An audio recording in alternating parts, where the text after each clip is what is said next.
नमस्कार.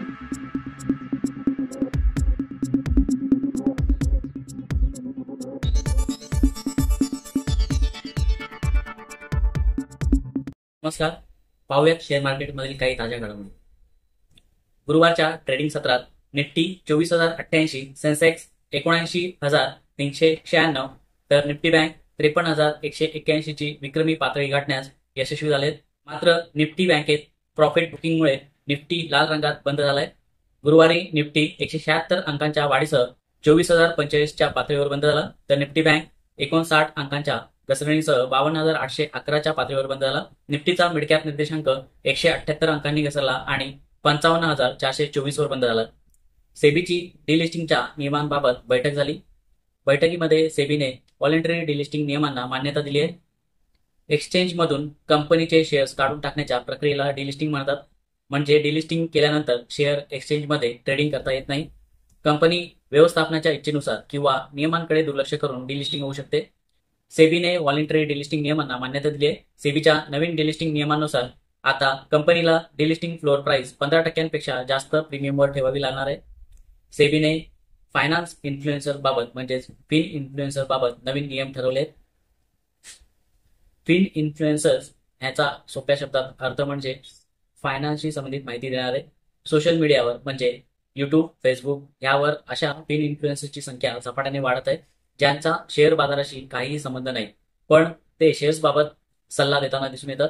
त्यांच्या सल्ल्याचे पालन करून आणि चुकीचा डेटा शेअर करून ते लोकांचे नुकसान करत आहेत. ह्या फिन इन्फ्लुएन्सरना जबाबदारी टाळण्याचा एक खास मार्ग सापडतो, तो म्हणजे ते प्रत्येक ट्विट, व्हिडिओ आणि पोस्टमध्ये डिस्क्लेमर देतात की ते सेबी रजिस्टर्ड नाही आहेत आणि त्यांना वाटते की आता जबाबदारीपासून ते वाचले जातील.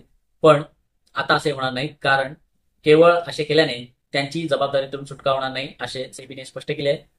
सेबीच्या नवीन नियमांनुसार नोंदणी नसलेल्या फिन इन्फ्लुएन्सरना सल्ला देणे बेकायदेशीर ठरणार आहे.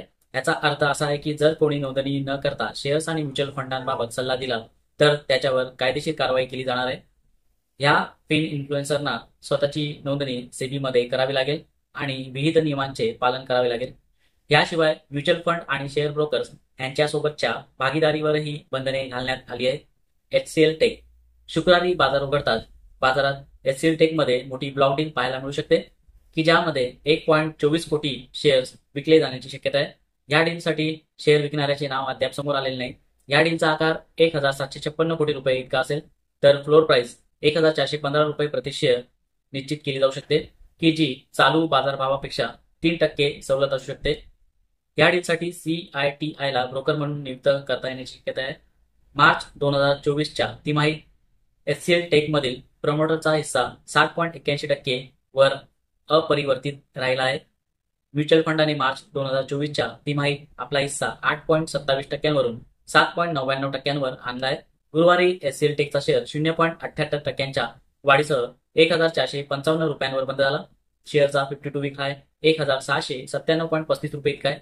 कंपनीच्या शेअर्समध्ये गेल्या वर्षभरात 24.36% वाढ झाली आहे. मार्चमध्ये संपलेल्या तिमाहीत कंपनीचा नफा 0.1% वाढून 3,986 कोटी झालाय, जो एका वर्षापूर्वी ह्याच तिमाहीत 3,983 कोटी इतका होता.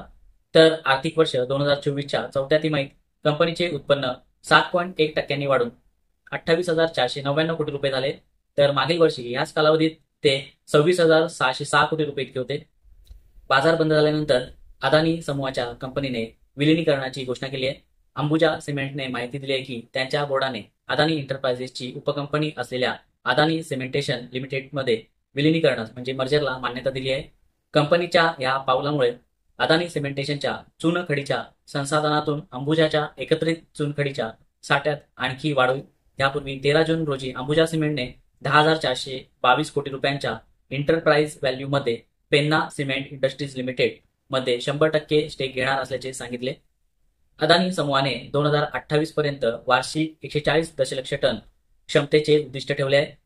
देशात बांधकामाच्या साहित्याची मागणी असताना फायनान्शियल इयर 2028 पर्यंत 20% बाजारपेठेतील हिस्सा गाठण्याचे अदानीचे उद्दिष्ट आहे. एप्रिलमध्ये सिमेंट कंपनीने तामिळनाडूमध्ये 413.75 कोटी रुपयांना ग्राइंडिंग युनिट घेण्यासाठी आणखीन एक करार केला होता.